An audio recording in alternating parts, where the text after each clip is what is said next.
அஸ்ஸலாமு அலைக்கும் வரஹ்மத்துல்லாஹி வபரகாத்துஹு. அஹ்மதியா முஸ்லிம் ஜமாத்தின் சார்பாக வழங்கும் மாணவி தந்த உண்மை இஸ்லாம் என்ற நிகழ்ச்சியின் வாயிலாக உங்களை சந்திப்பதில் பெரும் மகிழ்ச்சி அடைகின்றேன். அன்பிற்குரிய இஸ்லாமிய சகோதர சகோதரிகளே, இஸ்லாம் ஒரு முழுமையான மார்க்கமாகும். ஹஜ்ரத் ரசூலுல்லாஹ் ஸல்லல்லாஹு அலைஹி வஸல்லம் அவர்கள் முழு உலகத்திற்கும் அனுப்பப்பட்ட ரசூலாக இருக்கின்றார்கள். இறைவன் தன்னை பற்றி திருக்குரானில் அறிமுகப்படுத்தும் போது ரப்புல் ஆலமீன் என்று தன்னை அறிமுகப்படுத்துகின்றான். அதாவது அனைத்து உலகங்களுக்கும் ரப்பாக இறைவன் இருக்கின்றான். அதே போன்று ஹஜ்ரத் ரசூலுல்லாஹ் ஸல்லல்லாஹு அலைஹி வஸல்லம் அவர்களை அறிமுகப்படுத்தும் போது ஒமா அர்சல்னாக இல்லா ரஹ்மத்தல் லில் ஆலமீன் என்று அல்லாஹ் கூறுகின்றான். அதாவது நாம் உம்மை முழு உலகத்திற்கும் ரஹமத்தாக அருள்கொடையாக அனுப்பி இருக்கின்றோம் என்று குறிப்பிட்டிருக்கின்றான். அதே போன்று திருக்குரானை பற்றி அல்லாஹ் அறிமுகப்படுத்தும் போது ஸிக்ருல் லில் ஆலமீன், அதாவது அனைத்து உலகங்களுக்கும் இது அறிவுரையாக விளங்குகின்றது என்று அல்லாஹ் திருக்குரானை பற்றி திருக்குரானிலேயே குறிப்பிட்டிருக்கின்றான். இந்த வகையில் இஸ்லாம் ஒரு முழுமை பெற்ற மார்க்கமாக இருக்கின்றது. ஹஜ்ரத் ரசூலுல்லாஹ் ஸல்லல்லாஹு அலைஹி வஸல்லம் அவர்கள் முழுக்க முழுக்க பின்பற்ற தகுந்த ஒரு நபியாக இருக்கின்றார்கள். அன்னாரை பின்பற்றித்தான் இனி எந்த ஒரு இறை அடியாரும் இறை நெருக்கத்தை பெற முடியும் என்ற அளவுக்கு இஸ்லாம் ஒரு வரையறையை வகுத்திருக்கின்றது. குல் இன் குந்தும் துஹிப்புனல்லாஹ ஃபத்தபியூனி யுஹிப்புக்குமுல்லாஹ் என்று அல்லாஹ் திருக்குரானில் கூறுகின்றான். அதாவது நபியை நீர் கூறுவீராக, நீங்கள் அல்லாஹ்வை நேசிக்கின்றீர்கள் என்றால் என்னை பின்பற்றுங்கள், அப்போது அல்லாஹ்வும் உங்களை நேசிப்பான். ஆக மனித குலம் அல்லாஹ்வை நேசிக்கின்றது என்றால் அல்லது இறை நேசத்தை பெற வேண்டுமென்றால் அதற்கு அல்லாஹ் வகுத்திருக்கின்ற விதிமுறை என்னவென்றால் அவர்கள் ஹஜ்ரத் ரசூலுல்லாஹ் ஸல்லல்லாஹு அலைஹி வஸல்லம் அவர்களை முழுமையான முறையில் பின்பற்ற வேண்டும். அவ்வாறு பின்பற்றினால் அல்லாஹ்வும் அவர்களை நேசிப்பான் என்று வாக்குறுதி வழங்கியிருக்கின்றான். இந்த அடிப்படையில் முழு உலகிற்கும் ஹஜ்ரத் ரசூலுல்லாஹ் ஸல்லல்லாஹு அலைஹி வஸல்லம் அவர்களை பின்பற்றியே அல்லாமல் எந்த விதமான ஒரு ஈடேற்றமும் இரட்சிப்பும் இல்லை என்பதை மிக தெளிவான முறையில் நாம் திருக்குரானின் மூலமாக தெரிந்து கொள்கின்றோம். அடுத்து, இந்த இஸ்லாம் முழுமையான மார்க்கமாக இருந்தாலும் அதனை பின்பற்றுகின்ற இந்த முஸ்லிம்கள் ஒரு காலத்தில் வழிகட்டு போவார்கள் என்பதையும் நாம் பார்க்கின்றோம். இந்த அடிப்படையில் மக்கள் வழிகட்டும் போயிருக்கின்றார்கள். அதற்கு ஒரு சீர்திருத்தவாதி தோன்றுவார், அவர் அந்த மக்களை மீண்டும் நல்வழிப்படுத்துவார் என்பதையும் நபிகள் நாயகம் ஸல்லல்லாஹு அலைஹி வஸல்லம் அவருடைய நபி மொழிகளின் மூலமாக நாம் தெரிந்து கொள்கின்றோம். இந்த அடிப்படையில் தற்காலத்தில் இறைவன் புறமிருந்து தோன்றியவர்தான் ஹஜ்ரத் மிர்சா குலாம் அஹ்மத் அலைஹிஸ்ஸலாத்து வஸ்ஸலாம் அவர்கள் ஆவார்கள். அவர்கள் இந்த வாதத்தை சுயமாக அறிவிக்கவில்லை. இறைவன் இந்த காலத்தில் சீர்திருத்தத்திற்காக என்னை அனுப்பினான், இறைவன் புறமிருந்தே நான் வந்திருக்கின்றேன், அவன் மீது நான் ஆணையிட்டு இந்த விஷயத்தை கூறுகின்றேன் என்று அல்லாஹ்வின் மீது ஆணையிட்டு அவர்கள் கூறியிருக்கிறார்கள். மேலும் உண்மையிலேயே பிற்காலத்தில் இப்னு மரியம் என்று யாரை பற்றி சஹீஹ் முஸ்லிமிலும் சஹீஹ் புகாரியிலும் ஹஜ்ரத் ரசூலுல்லாஹ் ஸல்லல்லாஹு அலைஹி வஸல்லம் அவர்களால் முன்னறிவிக்கப்பட்டிருக்கின்றதோ அந்த வாக்களிக்கப்பட்ட மசீஹ் நான் தான் என்று அல்லாஹ்வின் மீது ஆணையிட்டும் சொல்வதற்கு நான் தயாராக இருக்கின்றேன் என்று அவர்கள் குறிப்பிட்டிருக்கிறார்கள். இந்த அளவுக்கு அவர்கள் கூறியிருந்தும் மக்கள் அவர்கள் பற்றி சந்தேகிக்கின்றார்கள் என்றால் சற்று அவர்கள் தன்னுடைய நிலையை சிந்தித்து பார்க்க வேண்டும். எனவே எதிரிகளுடைய கூற்றை மட்டும் கேட்காமல் அன்னார் என்ன கூறியிருக்கின்றார்கள், அவருக்கு இஸ்லாத்து மீது எந்த அளவுக்கு பற்றி இருந்தது, அவர் ஹஜ்ரத் ரசூலுல்லாஹ் ஸல்லல்லாஹு அலைஹி வஸல்லம் அவர்கள் மீது எந்த அளவுக்கு பற்று கொண்டிருந்தார் என்பதை பற்றியெல்லாம் நீங்கள் அவருடைய நூல்களிலிருந்தும் அவருடைய சம்பவங்களிலிருந்தும் நீங்கள் ஆராய்ந்து அறிய கடமைப்பட்டிருக்கின்றீர்கள். இந்த அடிப்படையில் ஹஜ்ரத் மிர்சா குலாம் அஹ்மத் அலைஹிஸ்ஸலாத்து வஸ்ஸலாம் அவர்கள் ஹஜ்ரத் ரசூலுல்லாஹ் ஸல்லல்லாஹு அலைஹி வஸல்லம் அவர்கள் மீது எந்த அளவுக்கு பாசமும் அன்பும் பற்றும் கொண்டிருந்தார்கள் என்பதற்கு ஏராளமான உதாரணங்கள் இருக்கின்றன, சம்பவங்கள் இருக்கின்றன. ஒரு சில விஷயங்களை இன்று நான் உங்களுக்கு முன்னால் எடுத்து வைக்கின்றேன். ஹஜ்ரத் மிர்சா குலாம் அஹ்மத் அலைஹிஸ்ஸலாத்து வஸ்ஸலாம் அவர்கள் தோன்றிய அந்த காலத்தில் இஸ்லாத்திற்கு மிகப்பெரிய எதிர்ப்பு இருந்தது. ஆரியர்களும் இஸ்லாத்தை தாக்கினார்கள், கிறித்தவர்களும் இஸ்லாத்தையும் ஹஜ்ரத் ரசூலுல்லாஹ் ஸல்லல்லாஹு அலைஹி வஸல்லம் அவர்களையும் மிகவும் தரக்குறைவான வார்த்தைகளில் தாக்கி பேசிக் கொண்டிருந்தார்கள், எழுதி கொண்டிருந்தார்கள். அதே போன்று முஸ்லிம்களும் இஸ்லாத்தினுடைய உண்மை நிலையை பற்றி அறியாமல் இருந்தார்கள். எனவே ஹஜ்ரத் ரசூலுல்லாஹ் ஸல்லல்லாஹு அலைஹி வஸல்லம் உடைய உண்மை நிலையை, அன்னாருடைய உயரிய பண்புகளை எடுத்து கூறுவதற்காகத்தான் பராஹீனே அஹ்மதியா என்ற நூலையும் அவர்கள் எழுதினார்கள். அந்த நூலில் அவர்கள் இஸ்லாத்தை பற்றி, இஸ்லாத்துடைய சிறப்புகளை பற்றி மிக விளக்கமான முறையில் மக்களுக்கு முன்னால் எடுத்து கூறினார்கள். மேலும் ஹஜ்ரத் ரசூலுல்லாஹ் ஸல்லல்லாஹு அலைஹி வஸல்லமுடைய உயரிய பண்புகளையும் அதில் எடுத்து குறிப்பிட்டிருந்தார்கள். அதே போன்று ஆரியர்கள், அவர்கள் இஸ்லாத்தையும் ஹஜ்ரத் ரசூல் ஸல்லல்லாஹு அலைஹி வஸல்லமுடையும் தாக்கி பேசினார்கள். எனவே அவர்களுக்கும் அவர்கள் பதிலடி கொடுத்தார்கள். சுர்மே செஷ்மே ஆரியா என்ற நூலை அவர்கள் எழுதினார்கள். அது அந்த ஆரியர்கள் ஹஜ்ரத் நபிகள் நாயகம் ஸல்லல்லாஹு அலைஹி வஸல்லம் அவர்களுக்கு எதிராக எந்த அளவுக்கு ஆட்சேபனை கிளப்பினார்களோ அந்த ஆட்சேபனைகளுக்கு ஒரு பதிலடியாக அந்த நூல் அமைந்தது என்று சொன்னால் அது மிகையாகாது. அதே போன்று கிறித்தவர்கள் எவ்வாறெல்லாம் இஸ்லாத்தையும் ஹஜ்ரத் ரசூல் ஸல்லல்லாஹு அலைஹி வஸல்லம் அவர்களையும் தாக்கி பேசினார்களோ அதற்கு ஒரு பதிலடியாகத்தான் செஷ்மே மசீஹி என்ற ஒரு நூலையும் அவர்கள் எழுதினார்கள். இதெல்லாம் அன்னாருடைய நூல்களில் வரையறுக்கப்பட்டிருக்கின்றன, ஏற்கனவே வெளியிடப்பட்டிருக்கின்றன.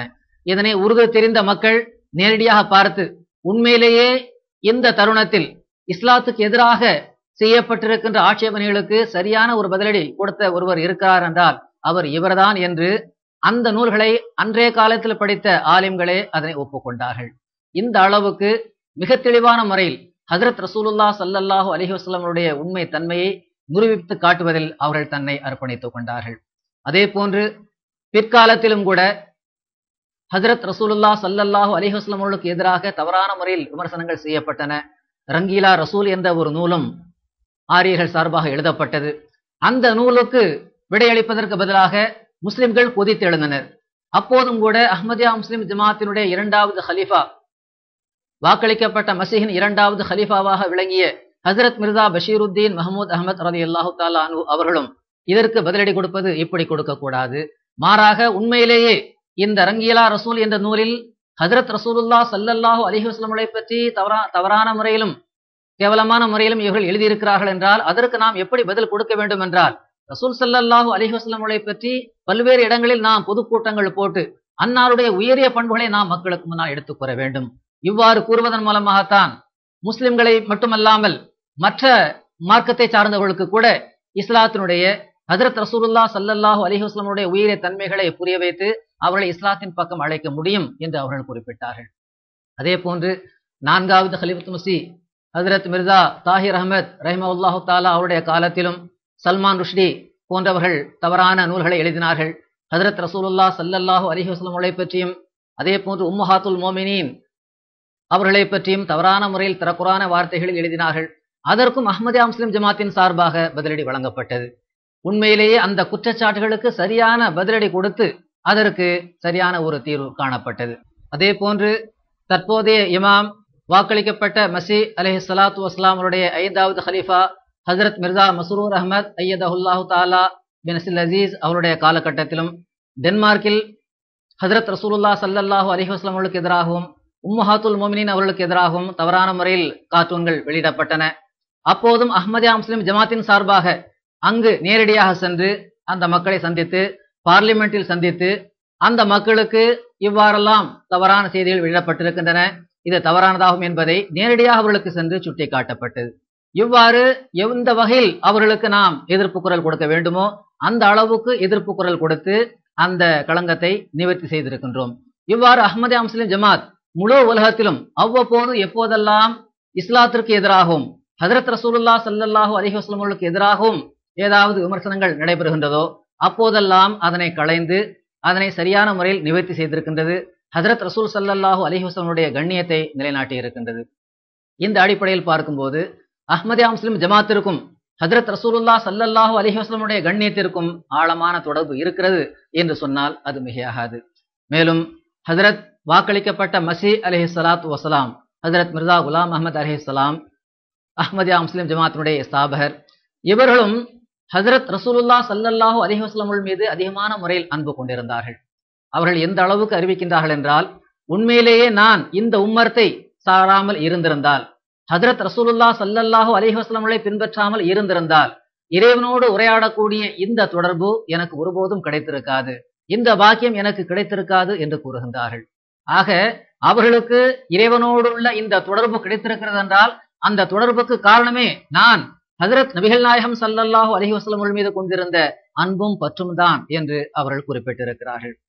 அதே போன்று ஒரு இடத்தில் அவர்கள் கூறுகின்றார்கள், பாதஸ் ஹுதா பயிஷ்கே முஹம்மது முஹம்மரம் அகர் குஃப்ர் ஈ பவத் பஹுதா சஹ்த காஃபிரம்.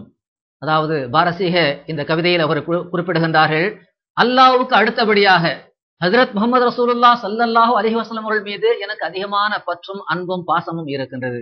அவ்வாறு அல்லாஹ்வுக்கு பிறகு ஹஜ்ரத் ரசூலுல்லாஹ் ஸல்லல்லாஹு அலைஹி வஸல்லம் அவர்கள் மீது கொண்டிருக்கின்ற இந்த அன்பும் பாசமும் ஒரு குஃப்ர் என்று நீங்கள் சொல்வீர்கள் என்றால், நிச்சயமாக இந்த அர்த்தத்தில் நான் உங்களில் மிகப்பெரிய ஒரு காஃபிராக இருக்கிறேன் என்று கூறினார்கள். அதாவது அல்லாஹ்வுக்கு அடுத்தபடியாக அதிகமாக நான் நேசிப்பது ஹஜ்ரத் ரசூலுல்லாஹ் ஸல்லல்லாஹு அலைஹி வஸல்லம் அவர்களைத்தான். இவ்வாறு அல்லாஹ்வுக்கு அடுத்தபடியாக ரசூலை நேசிப்பதை நீங்கள் குஃப்ர் என்று சொல்வீர்கள் என்றால், இறை மறுப்பு என்று இதற்கு நீங்கள் பெயர் கொடுப்பீர்கள் என்றால், இந்த அர்த்தத்தில் நான் உங்களில் மிகச்சிறந்த காஃபிராகத்தான் இருக்கிறேன் என்று அவர்கள் குறிப்பிட்டார்கள். எனவே உண்மையில் அதுதான், அல்லாஹ்வுக்கு அடுத்தபடியாக ஒரு நம்பிக்கை கொண்டவருக்கு யார் மீது பற்றி இருக்க வேண்டும் என்றால் அது ஹஜ்ரத் ரசூலுல்லாஹ் ஸல்லல்லாஹு அலைஹி வஸல்லம் அவர்கள் மீது தான் இருக்க வேண்டும். ஏனென்றால் நபிகள் நாயகம் ஸல்லல்லாஹு அலைஹி வஸல்லம் அவர்களும் இதைத்தான் கூறினார்கள். ஹதீஸில் வருகிறது, உங்களுடைய உறவினர்களை விட, உங்களுடைய தாய் தந்தையை விட நான் அதிகமான பிரியமானவனாக இல்லாதவரை, நான் அன்பிற்குரியவனாக இல்லாதவரை உங்களில் ஈமான் நுழையவில்லை என்று ஹஜ்ரத் நபிகள் நாயகம் ஸல்லல்லாஹு அலைஹி வஸல்லம் அவர்கள் கூறினார்கள். ஆக இந்த ஹதீஸிலும் கூட நபிகள் நாயகம் ஸல்லல்லாஹு அலைஹி வஸல்லம் அவர்கள் என்ன கூறுகிறார்கள் என்றால், உங்களில் உண்மையிலேயே ஈமான் இருக்கிறது என்றால் நிச்சயமாக அல்லாஹ்வுக்கு அடுத்தபடியாக வேறு எந்த உறவின் மீதும் உங்களுக்கு அதிகமான நேசம் இருக்கக்கூடாது, அதைவிட அதிகமான நேசமும் பாசமும் என் மீது உங்களுக்கு இருக்க வேண்டும் என்பதை ஹஜ்ரத் ரசூலுல்லாஹ் ஸல்லல்லாஹு அலைஹி வஸல்லம் அவர்கள் குறிப்பிடுகிறார்கள். அதே போன்று ஒரு இடத்தில் ஹஜ்ரத் மஸீஹே மௌத் வாக்களிக்கப்பட்ட மஸீ மிர்சா குலாம் அஹ்மத் அலைஹி ஸலாத்து வஸலாம் அவர்கள் இந்த அர்த்தத்தில் குறிப்பிடுகிறார்கள். பாருங்கள், நான் கொலை செய்யப்படுவதையும் என் குழந்தைகள் என் கண்களுக்கு முன்னால் கொலை செய்யப்படுவதையும் என்னால் தாங்கிக் கொள்ள முடியும். ஆனால் ஹஜ்ரத் நபிகள் நாயகம் ஸல்லல்லாஹு அலைஹி வஸல்லம் அவர்களை ஒருவர் ஏசுவதை என்னால் தாங்கிக் கொள்ள முடியாது என்று கூறினார்கள். பாருங்கள், அந்த ஹதீஸில் கூறப்பட்டிருக்கின்ற அந்த இலக்கணத்துக்கு ஏற்ப தன்னை பற்றி ஹஜ்ரத் மிர்சா குலாம் அஹ்மத் அலைஹி ஸலாத்து வஸலாம் அவர்கள் குறிப்பிடுகிறார்கள். அதாவது ஹஜ்ரத் ரசூலுல்லாஹ் ஸல்லல்லாஹு அலைஹி வஸல்லம் அவர்களை பற்றி ஏசுவதை என்னால் பொறுத்துக் கொள்ள முடியாது, மற்றபடி நான் கொலை செய்யப்படுவதும் என்னுடைய குழந்தைகள் கொலை செய்யப்பட்டாலும் கூட அதை கூட என்னால் தாங்கிக் கொள்ள முடியும் என்று அவர்கள் குறிப்பிடுகிறார்கள். அதே போன்று அன்னார் ரசூல் ஸல்லல்லாஹு அலைஹி வஸல்லம் அவர்கள் மீது எந்த அளவுக்கு நேசம் வைத்தார்கள், அன்னாரை பற்றி எந்த அளவுக்கு மக்களுக்கு முன்னால் எடுத்து கூறி இருக்கிறார்கள் என்பதற்கு பல்வேறு உதாரணங்கள் இருக்கின்றன. ஒரே ஒரு உதாரணத்தை நான் உங்களுக்கு முன்னால் எடுத்து கூறுகின்றேன். ஹஜ்ரத் மிர்சா குலாம் அஹ்மத் அலைஹி ஸலாத்து வஸலாம் அவர்கள் கூறுகிறார்கள், ஹஜ்ரத் ரசூலுல்லாஹ் ஸல்லல்லாஹு அலைஹி வஸல்லம் அவர்களுக்கு நேர்ந்த சம்பவங்களை பற்றிய ஞானம் இருந்தால் அந்த நேரத்தில் உலகத்தின் நிலை எப்படி இருந்தது, அவர்கள் வந்து என்ன செய்தார்கள் என்பது முழுமையாக தெரிந்தால் மனிதன் மெய் சிலிர்த்து போய்விடுவான். மெய் சிலிர்த்து அல்லாஹும்ம ஸல்லி அலா முஹம்மதின் வஅலா ஆலி முஹம்மதின் என்று கூறுவான். அதாவது அல்லாஹ்வே முஹம்மதின் மீது அருளை பொழிவாயாக என்று கூறுகின்றான். நான் உண்மையாகவே கூறுகிறேன், இது கதையோ கற்பனையோ அல்ல. நபி கரீம் ஸல்லல்லாஹு அலைஹி வஸல்லம் அவர்கள் என்ன செய்தார்கள் என்பதற்கு திருக்குரானும் உலகத்தின் வரலாறும் சாட்சி பகர்கின்றன. இல்லை என்றால் அல்லாஹ் அவர் மீது அருள் பொழிகின்றான், வானவர்களும் அருள் பொழிகின்றனர். எனவே நம்பிக்கை கொண்டவர்களே, நீங்களும் அவர்கள் மீது அருள் பொழிய துவா கேளுங்கள் என ஹஜ்ரத் நபி ஸல்லல்லாஹு அலைஹி வஸல்லம் அவர்களுக்காக சிறப்பாக கூறப்பட்டதற்கு என்ன காரணம்? வேறு எந்த நபிக்காகவும் இந்த குரல் எழவில்லை. இந்த ஒரு மனிதர்தான் வெற்றியுடனும் முழுமையான புகழுடனும் உலகத்தில் வந்தார். அவர் முஹம்மது, அதாவது புகழப்பட்டவர் என அழைக்கப்பட்டார். ஸல்லல்லாஹு அலைஹி வஸல்லம் என்று குறிப்பிடுகின்றார்கள். அதாவது இங்க சொல்ல வந்த கருத்து என்னவென்றால், ஹஜ்ரத் மிர்சா குலாம் அஹ்மத் அலைஹி ஸலாத்து வஸலாம் அவர்கள் ஹஜ்ரத் ரசூலுல்லாஹ் ஸல்லல்லாஹு அலைஹி வஸல்லம் அவருடைய மகிமையை பற்றி எடுத்து கூறுகின்றார்கள். அந்த ஒரு நபிக்காக மட்டும்தான் ஸல்லல்லாஹு அலைஹி வஸல்லம் என்ற இந்த குரல் எழுந்தது என்று கூறுகிறார்கள். அதாவது அன்னார் மீது இறைவா நீ அருளை பொழிவாயாக என்று ஒரு நபிக்காக ஸலவாத் ஓதப்படுகிறது என்றால் இந்த ஒரு நபி மட்டும்தான். இது உண்மையில் முழுக்க முழுக்க உண்மையான ஒரு விஷயமாகும். வரலாற்றை நாம் தேடி பார்க்கின்றோம். உண்மையிலேயே முந்தைய நபிமார்கள் மீது அந்த சமுதாயத்தினர் யாராவது அவ்வாறு ஸலவாத் ஓதி இருக்கின்றார்களா, அவர்களுக்காக துவா கேட்டதுண்டா என்று நாம் பார்க்கின்ற போது வரலாற்றில் எந்த ஒரு சமுதாயத்தினரும் தன்னுடைய நபியின் மீதே இவ்வாறு ஸலவாத் ஓதியதாக நாம் பார்க்க முடிவதில்லை. பைபிளை புரட்டி பாருங்கள், அங்கு எங்கேயாவது மூசாவின் மீது ஈசா ஸலவாத் ஓதியதாக வருகின்றதா என்று பார்த்தால் இல்லை.